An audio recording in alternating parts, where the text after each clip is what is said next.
అందరికీ praise lord. ప్రియ దేవుని పిల్లలారా, అయితే మనలో చాలామందికి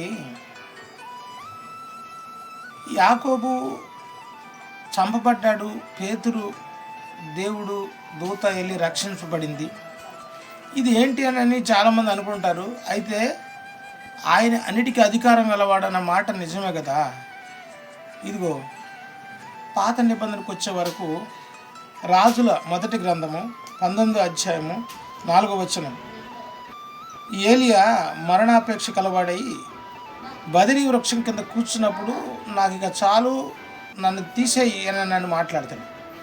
అది చదువుతాం.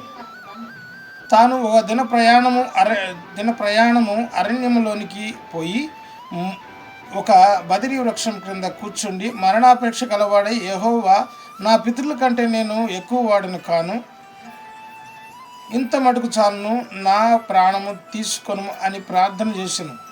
అంటే ఇంత మటుకు చాలని ఏలియా ప్రార్థన చేసిన ఆయన ఉంచాడంటే దేవుడు ఇంకా ఏలియాతో పని ఉంది, అందుకనే ఏలియాని ఉంచాడు.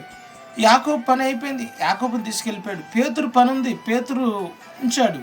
అంతే తప్ప మనము బైబిలు ధ్యానించే కొద్దీ లోతైన సత్యాలు మనకు తెలిసిపోతుంటాయి. పిల్లారా, దేవుడే మనకు బయలుపరుస్తుంటాడు సత్యవాక్యం ద్వారా అందరికీ. Amen, amen.